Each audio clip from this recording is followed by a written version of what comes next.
because for Australia, education is a business and you are a cash cow. They will take cash out of your pocket as much as they can before they give you a permanent residence. So, hey guys, how's it going? My name is Omar, and in today's video we will be discussing if you should go to Australia on student visa, or if you have already planned to move to Australia on student visa, and then what are the prospects that you will be able to land a permanent residence there. So just before we go ahead with the topic of this video, for the new viewers who have come across this channel for the first time, I have already made multiple videos on the topic of competency demonstration report pathway. So if you are an engineer and are in the process of having your skills assessed with Engineers Australia, and you are required to put your skills assessment via CDR pathway, then you can have a quick run through my those 4 to 5 videos, and you will be able to learn tips and tricks to how to write down your career episode, your CPD, your summary statement.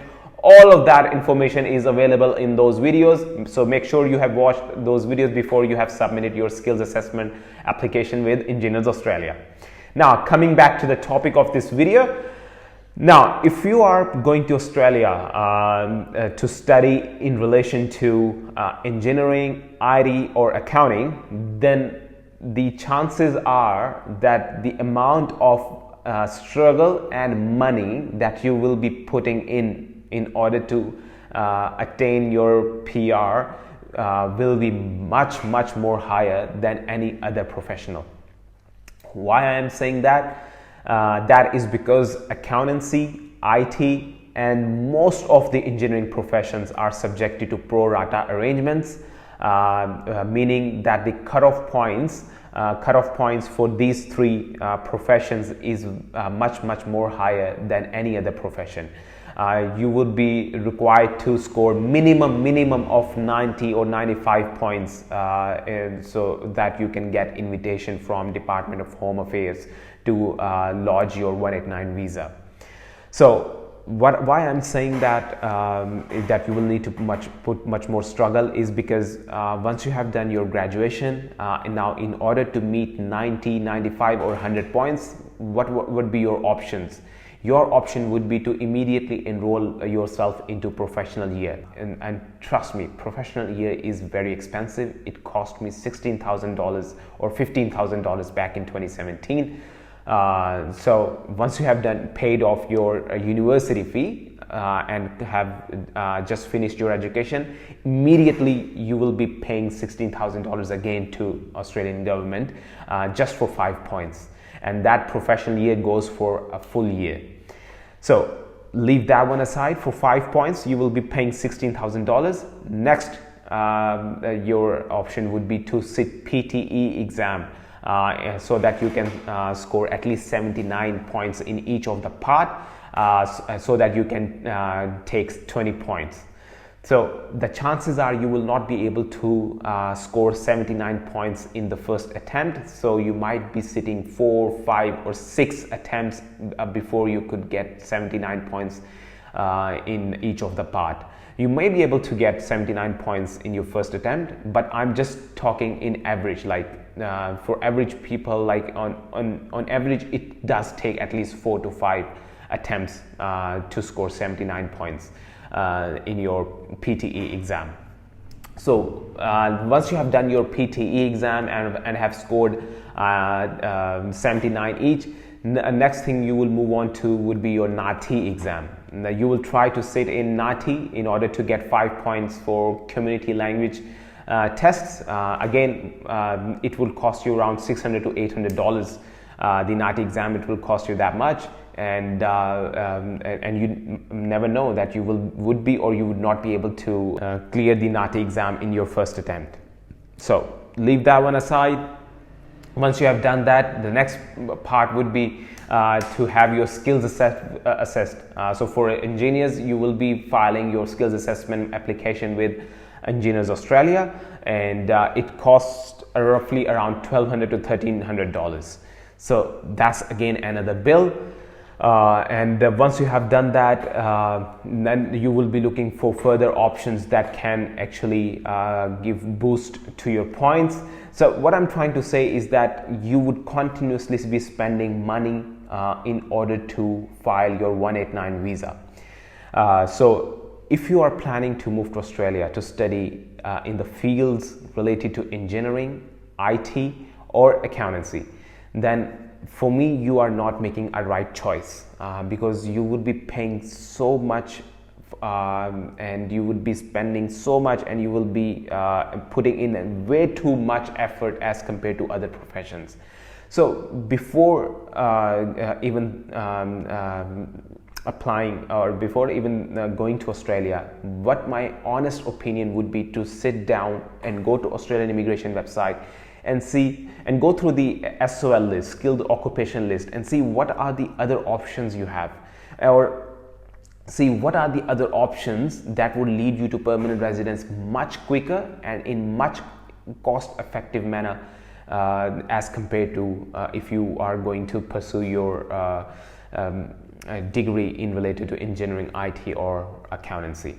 So I have some options for you. So if you go to Australia to study, so if you're going in a trainee course like electrician, motor mechanics, carpenter or painter, if you're going to go to Australia and get yourself enrolled in these courses, then trust me, you will be able to land permanent residence much easier. You could get even state nominations from other states as well, or the territories as well, because in Australia, electricians, motor mechanics, carpenters, medical imaging professionals, they are in extreme shortage.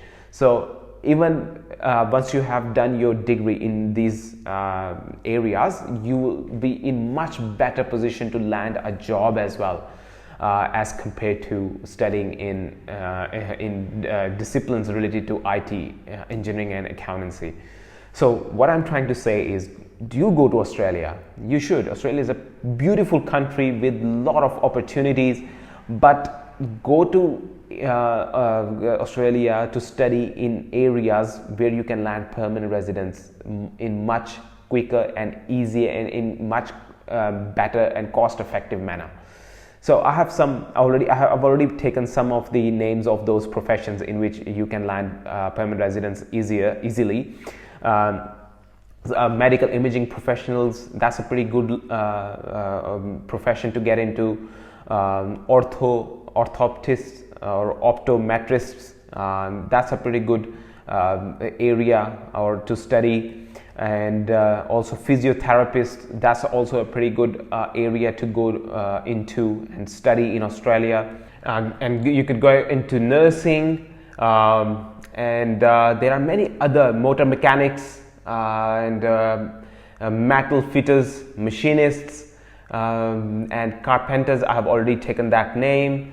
Plumbers, that's a pretty good field to get into. Electronics trade workers, that's the area where Australia needs a lot of people to get into, and cabinet makers. So these are the trade courses, these are the occupations that Australia want at the moment. Australia really don't need any accountants anymore or engineers, because the amount of jobs that are advertised for these two professions is much less as compared to the professions that I've just touched upon.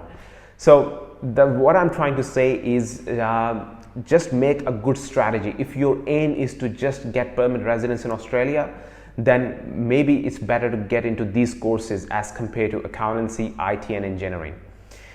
That's what I'm trying to say. And if you are going to in those three courses, accountancy, IT or engineering, then trust me, you will be spending a lot of money in those degrees. And also once you have done your graduation, again you will be spending a lot of money, and still you will not be assured that you will be able to land permanent residence.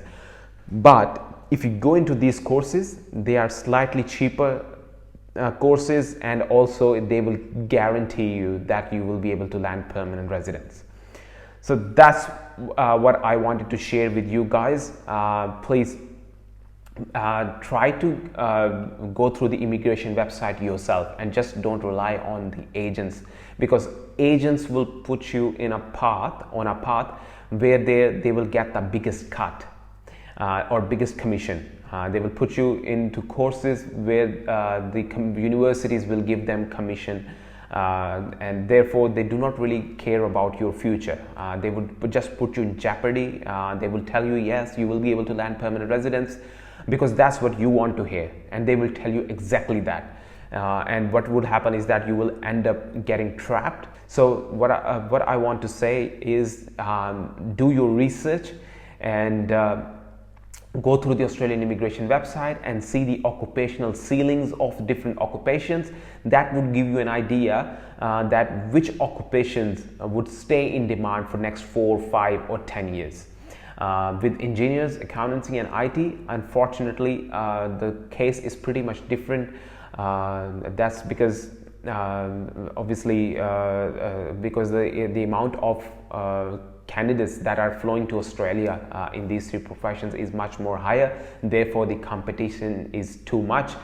So that's it, guys. And if you are planning to go to Australia on student visa, please follow this strategy. Make sure you have as much knowledge as you can, because it would only help you to decide if you are taking a right decision or a wrong decision. At the end, that's totally my personal opinion. If the question is if you should go to Australia on student visa, I would say no, don't go to Australia on student visa. If you want to go to Australia on student visa, go into these courses which I've just touched upon, or go to maybe Europe or Canada, because they will give you permanent residence in much easier way as compared to Australia. Because for Australia, education is a business and you are a cash cow. They will take cash out of your pocket as much as they can before they give you a permanent residence. So I will end this video here. I hope you learned a lot by watching this video, and I hope you will be able to formulate a good strategy before going to Australia. So once again, thank you so much for watching, and I'll see you in the next video. Cheers. Bye-bye.